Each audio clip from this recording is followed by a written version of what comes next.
Welcome to the Heal Yourself podcast, where we dive deep into all things healing. I'm Denise, a speech language pathologist and a self-love coach for adults and teens. And I'm Kira, a traditional naturopath and functional nutritionist, and we are here to guide you through the transformative process of healing your body, mind, and soul. From the latest in functional medicine to nurturing your relationship with yourself, healing trauma, and even transforming your money story, we're here to empower you with the knowledge and tools to create lasting change.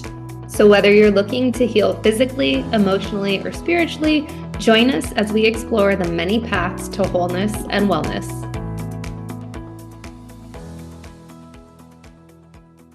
Hello, everyone. Welcome to another episode of Heal Yourself podcast.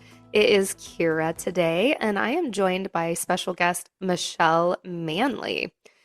So Michelle has been on a lifelong spiritual and healing journey. She's a Soma spiritual coach, multi-dimensional energy practitioner, Reiki master teacher, and a Jungian tarot reader. She helps guide her diverse clientele to find their unique equilibrium in their daily life, as well as their spiritual life. So Michelle, we love having guests. Thank you for being here. Oh, thank you. I'm really happy to be here. So tell us a bit about your story. What led you to this place where you're at right now? Well, I was really lucky. I had a really amazing family growing up. Really loving parents. I lived with my parents and grandparents in a multi-generational house, and it was idyllic in so many ways. And then my father died very unexpectedly, pretty much right in front of me when I was 14. He was only 42. That was a big trauma. Still, when I look back in my life, I'd still say that's one of my core wounds. Everything changed in a blink of an eye. A few years later, I started getting diagnosed with health issues, fibromyalgia, chronic fatigue syndrome. In retrospect, I can see that I was holding that trauma in my body. Mm-hmm. But at the time, that was just another thing I had to navigate. I then lost my grandparents in short succession. I was very close to both of them, and I was the one that found my grandfather. Oh, so then another trauma. It was pretty intense. I then ended up in a fundamentalist Christian cult for about 6 years. That took a while to unravel. I can look back and I see now why it offered me the solace it did at the time. Somebody came in and were like, we know exactly what's going to happen after you die. And if you do this, this, and this, you're going to be reunited. Well, of course I'm going to be. Yep. Respond to that. And unfortunately, the time in the cult definitely eroded my own divine feminine essence in many, many ways. And it primed me for then getting into an abusive marriage. And I was there for 12 years, really stuck, sick, going through health issues. I was very overweight at the time. I was just not in a good place. And I was being abused. It wasn't always physical abuse, but there was always a threat of it. And it was a lot of psychological and financial abuse. It culminated with my ex-husband actually trying to run me down with a van on Mother's Day in 2012. Oh my. It's been a lot of pretty dramatic moments. And that really catapulted me into this life. I cannot stay here. I am going to die. And I had children. I had 3 children that were under 8 at the time. I'm like, I don't want them growing up around this. This is insanity. So I came out of the marriage. I slowly pulled back bits of myself, through therapy. Becoming a Reiki master teacher was huge for me, really getting control of my energy. Slowly, piece by piece, each part of my healing journey gave me a little bit more of myself back, a little bit more of who I really was supposed to be. I went into somatic healing, which has been profoundly life-changing for me. A lot of divine feminine, reclaiming of the divine feminine in me, reclaiming of who I meant to be. And now I'm pretty happy. My kids are thriving. They're all young adults now. They're doing great. I'm thrilled at the work I can bring forth in the world. I see the change of my clients. It's so affirming that I know a path out of the darkness, and it works. And that has been profoundly affirming for me. Just wow. Wow. Wow. Night and day. Yeah. Well, and gosh, there's so many pieces I could pull out of that, but it's like you went through such a dark, and I'm not even going to say one dark moment, like many, many dark moments, but you came out on the other side, and so many people can stay stuck and let it take them down. And you said, like, I choose to have something different. And that not just changes it for you, but now we're talking generational healing. And now we're talking you can go out and help the world. Yeah. It was amazing when I stood in that courtroom and faced my ex-husband, and he's got a lot of mental health issues. He stalked us. It was a whole big mess. So I really had to face him in court a number of times. And I truly felt the ancestors behind me cheering. Like, I stopped generations of domestic violence in that family. It's like, no more. It ends here. Yeah. And that is really empowering. Yeah. Well, I want to go two different places. First one, I want this to be at your comfort level, but that trauma piece, I think this is such a powerful learning opportunity for our listeners because I talk about this all the time with my clients. I'm like, trauma creates issues in the tissues, it stores in the body.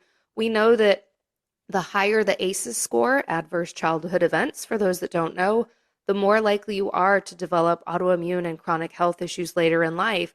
And people have them so disconnected. Oh, well, I have all these issues now, but I think my trauma's resolved. And I'm like, but is it? Mhm. And you discovered that. So, can I ask, what were some of the ways that you started to cope or manage or work through that trauma? I found my way to Bessel van der Kolk's work. That was huge, just kind of reading and making literally the issues in your tissues, like making that connection. Like, oh my goodness, if I go have a really traumatic event, within about 2 months, I'm in physical pain. And I started plotting it out like, all right, something's going on here. It took a lot of shadow work, a lot of looking at my trauma, and like you, I was like, well, I dealt with it. I mean, my father died in 1982. It's fine. I've worked through it. I'm not sad anymore, and I wasn't consciously sad. I mean, there's a bittersweetness, but my body still ached. Yeah. And coming into connection with my body was huge. And for a long time, my body wasn't safe. I was sick all the time. I had a lot of health issues. Like, my body hurt. So like when I first started doing this work and everyone's, you got to drop back into your body. I was like, oh no, do No not thanks. want to do that. But I worked through that, and breath work was huge. Like learning to breathe through the pain, breathe through the physical, psychological, and emotional pain, and staying grounded in the moment. Those were the real like turning points for me. And again, becoming a Reiki master and understanding the interplay of energy and physicality was really big. Yeah. Well, and then we always talk about trauma impacting the physical body, but the fact that you then joined a cult and then found yourself in a marriage that was not serving you, could you link that back to the trauma? It took me a while. It took me a little bit of getting out of it. The cult had my thoughts so upside down that I honestly believed, because I had left the church because we weren't allowed to marry outside the church. So I left the church to marry my husband. And I honestly believed for the first 6 years of the marriage that this was my punishment for leaving God. Wow. Like, that's how turned around my thoughts were. Yeah. So it took me a while of getting away from it to really to plot it out and see, oh, okay, yeah. I think I knew viscerally that, it was related to my trauma, but it definitely took me taking a step back and getting that 1,000-foot view. Yeah. Yeah. It's not a simple connection usually. No. Let's talk a little bit about the cult. How did you, because this for many, they don't get out or it's decades. How did you even realize, like, oh my gosh, I'm in a cult and I need to get out? It was tough. The church is still going on. Have gotten away from a lot of their culty behaviors. They're no longer saying they're the only church, and they've grown. Giving them credit where credit is due. But when I realized that how much they frowned upon us having relationships with the lost. Anyone that wasn't a member of the church. They were really like, you weren't encouraged to spend too much time unless you were trying to save them. Then that was okay. So that was definitely a big red flag for me. And like I said, it took me a few years. I had roommates in the church. We were very insulated. So it just was a way of life. And I truly believed it was a way of life that honored God and honored people. And, it wasn't until I was out, there were definitely always things the entire time I was in the church, I was told I was rebellious. Which now I wear as a badge of honor, because you're right, I did not believe a lot of the things they believed. I would dig my heels in at the homophobia and the political ramblings. I'm like, no, I don't agree. No. But again, taking that step back, it was probably midway into my marriage that I was really able to kind of look at it and be like, yeah, that wasn't serving me, and that was not serving my higher good at all. And it certainly wasn't serving source energy, whatever form that may take. Yeah. For those listening that, I don't want to say are in a cult, but there's a lot out there that is cult-like, and we don't recognize it. We definitely don't recognize it in the moment. So do you have any other clues or anything for people to look for? If that's something they're dealing with, or they have a loved one who's like, ooh. Look at the messages you're getting. Are they celebrating you and your individuality and your personal gifts and your personal strengths? Or are they trying to make you conform to a certain way of being that doesn't feel right? Are they squishing you into a box of like, this is right, that is wrong? Are they promising things that nobody can deliver? Like, we know what's going to happen when you die. Those sort of things that sound wonderful, but then when you look at them, you're like, this no, you're selling me just puff and air. Like, this makes no sense. And being really, how do you feel afterwards? Do you feel like you're failing, like you're not living up to their expectations, or do you feel honored and affirmed? Do you feel celebrated for your individuality? Those are big red flags for me. Yeah. Oof, this is going to trigger some. But do you feel like a lot of churches are cult-like? Absolutely. I Yeah. absolutely 100% do. I think some of them are very much about a preconceived idea of what it means to follow whatever deity they're following. And they hammer people into that form rather than really helping people develop their own interaction with whatever deity it is, with whatever energy they're working with. Rather than celebrating individuality, they seek conformity. And that right there is just not healthy. Yeah.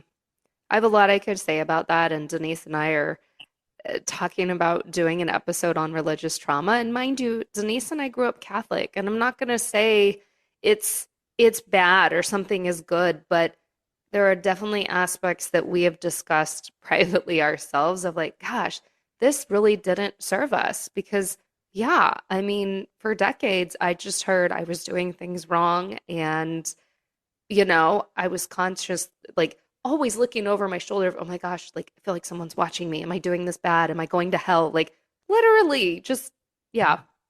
And I know we're not going down that road right now. So for listeners, don't worry. But I do think it's something that needs to be talked about, even if it's triggering. It took me a while. I found the deconstruction community, and they really helped me put a word to it, that it was religious trauma, religious abuse. Like, I really carried those beliefs that it was me that was at fault. Yeah. For a long time, until I could really look at it and be like, oh, that is not how you help somebody foster their spirituality. Oh, yeah. That is not how you help somebody grow. Like, it took somebody else saying, no, Michelle, look at this a little closer for me to really get it. Yeah. And it's hard because you hear right and wrong, and then you even hear like, okay, it says this in the Bible. I'm like, but so much is open to interpretation, and people, they'll argue, left and no, it's not. This is what it says. I'm like, but I interpret that a different way. So what does that mean? And it's also the fact that the Bible itself was a political instrument, with books being added and taken away by different popes and kings throughout millennia. So you got to look at it with a critical eye. Yeah. Yeah. So our goal, guys, is not telling you don't go to church, but question everything, right? Just question everything. 100%. Yeah. Well, okay. So you're out of the dark place. You're in this wonderful place. How do you help your clients? Mm. I I love, my approach is deeply intuitive. I work primarily one-to-one, although I'm working on a small group coaching program now. But I love bringing people back into communion with nature, the cycles of nature, because we are part of nature. And I think so often we don't honor that. We try to push ourselves at a time when nature is resting. And everything around us is like, you should rest. And we're like, no, we're going to go. So I try to help my clients get into more of in tune with circadian rhythms, then definitely back into their bodies, into really knowing our body knows the way. We have so much wisdom stored within us. Our intuition resides deeply in our body, and learning to help people just be still and turn inward and listen.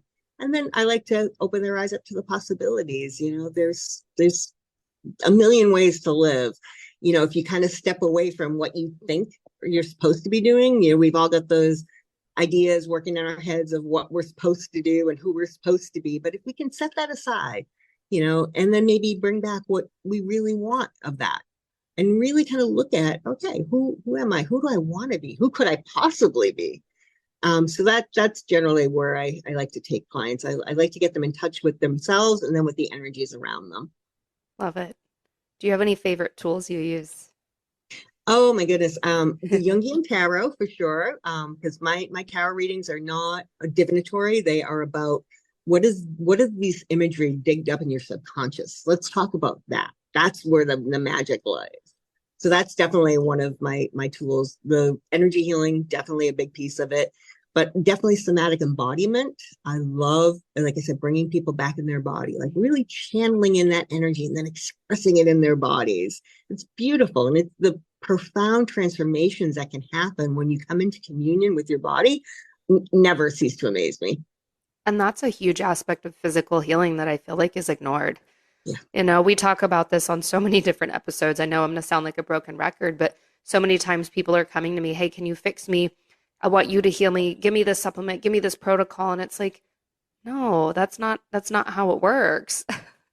Absolutely. And funny, I just wrote a big Facebook post about this because as a Reiki master teacher, a lot of people think I'm a healer. Like, oh, you're healing people. I'm like, no, I facilitate. Yep. I set it up. I might direct the energy, to some degree, but they are who are healing themselves. It's their energy that is rising up for healing. It is very little to do with me other than being the conduit. Yep. And it's so important for people to come into knowledge of that, because in that is the empowerment. Like, oh, I can heal myself. Yeah. Like I have it within me to be better. Yep. And that's magic. And that is far more empowering, other than or rather than, oh gosh, this protocol didn't work. You must have given me the wrong protocol. I need a new one. And then I have worked with clients where it's one protocol after the next, especially when I was first starting out. And I'm thinking, what am I doing wrong, without realizing it's their energy. It's not the protocol. Like, I could put you on the best protocols in the world for whatever it is. It doesn't matter. It's you. It has to come from within. Absolutely. And I think that's a facet of healing that we're only just scratching the surface of, the energy piece. And I always tell my clients, I work in body, mind, and spirit. I do the somatic piece for body. I do mindset management for the mind and shadow work. And then I do the energy piece for spirit. And I think we do the first two pretty well, but the third one, people don't really pay attention to. And a lot, I mean, if you're holding wounding in your body, where is it in your energy? It's, you're carrying it around. So working in that realm can really be incredibly liberating for people. Yeah. We have a lot of energy, a lot of power. It's just, we don't know how to direct it. We don't know how to use it. 100%. We're like little kids walking around with swords. Like, good luck. Exactly. We have so much at our fingertips, but we are so unaware of it. Yeah, I always say that I think the world would be a better place if everybody just took Reiki 1. You don't have to go and be a Reiki master, but just become aware of energy and your relationship to it. The world would be a much, much more smoothly running place. Well, tell me briefly, for those that don't know, what does it mean coming back in your body? Because I know for some listening, they're like, I'm always in my body. What the heck are you talking about? It's coming into a deeper communion. It's really embodying your body, like feeling every bit of yourself, like feeling. For me, I love to guide clients into body scans where we like literally like, do you feel your feet? Do you feel your ankles? Do you feel, and we go through everything and just till you feel the weight of your own body under you. Like, oh, here I am. This is what I feel. Because so often we carry, again, so much pain, so much wounding that we don't want to sit in our bodies. It's not a safe place for us. And learning to just kind of breathe through the fears, breathe through the pain, like, no, just be still, be very, very still, and don't dissociate, which is something we all do. But to just stop that just for 5 minutes, just be still and in your body. And that's something people can do right now. It's incredibly simple, but incredibly challenging at the same time. Agreed. A little of both. Yeah. Any other tools or strategies for people that are like, okay, I just want to get started on my healing journey, whether it's getting back in my body or recognizing what my energy is or working through trauma? Do you have like one or two things that you could tell them to do right now? Absolutely. I am a huge fan of grounding and releasing. And grounding to me is like you center yourself. The technique that I usually teach my clients, because it's very simple, is imagining a cord going down from one foot into the heart of the earth, like really visualizing it. And then another cord coming up from the heart of the earth and down. And usually I have the down cord my right leg and the left cord my up leg. It's just how I work. And I visualize and feel like this, really get in my body and feel the energy of the day kind of releasing down that right side of my body. Like I think of any interactions I had that were unpleasant, things that I'm still carrying, a little tension from work, just imagining that, doing what I can to like really feel that releasing. Then at the same time, I think of the molten core of earth and all that power and energy. And I visualize that coming up through my left foot and really coming up, and I try to really feel it coming all the way up, feeling it, past my knees, past my hips, filling me with a warmth. And then I try to do a circuit of releasing and pulling up, releasing and pulling up. And this sounds complicated, but it can literally be done in a matter of moments. And I do it throughout the day. And that's one of the first things I teach my clients, because getting just like, here I am, I'm letting go of this, I'm pulling up this. All right. Where are we going from here? It gives you just a moment to clear your head. Yeah, I love it. And it's such a simple thing to do. But again, not things that we do. It's like, well, we wake up and scroll our phone and we get started with our day. And not serving us. No, but it's so easy. I know. So easy. Yeah. Well, is there anything else that I didn't ask you that I should have asked you or that you need to get out? I would say the one thing is, if you're, for me in the marriage, at any point, at any time, you can put a pause on the play button and say, this is no longer serving me. And I have a great saying that I've heard that I really love. It's like, don't continue a mistake just because you've put a lot of years into it. It's like at any point you can step out of the timeline you're in and create a different one. And you really can do it. There are supports, there are people, there are energies that will help you get out of it, and to really, be brave enough to take a look. Is my life serving me? Is my life making me happy in my soul? Am I being everything I can be? Yeah. And guys, we released an episode. I don't know when this one's dropping, but we actually released an episode yesterday on narcissistic abuse and relationships. So go listen to that if you're struggling with your relationships. Yeah, my husband was actually diagnosed as a narcissist. So that was another whole avenue of healing. Yeah, it is. It is. Well, thank you so much for being here. Obviously, everything's going to be in the show notes, but what's the best way for people to find you on social? I'm Michelle Manley on Facebook. I am Mystic Healing Alchemy, Michelle Manley, Mystic Healing Alchemy on Instagram, and LinkedIn. I'm Michelle M. Manley. I believe there's an M there. My website is michellemmanley.com/home. And there's a freebie there too of 5 simple rituals to get connected to your energy, kind of similar to what I just showed you, just very simple things you could do throughout the day to just kind of put a pause and get connected to your energy. Love it. Well, thank you. Thank you so much. Thank you. This was wonderful. All right, guys, we will see you on the next episode.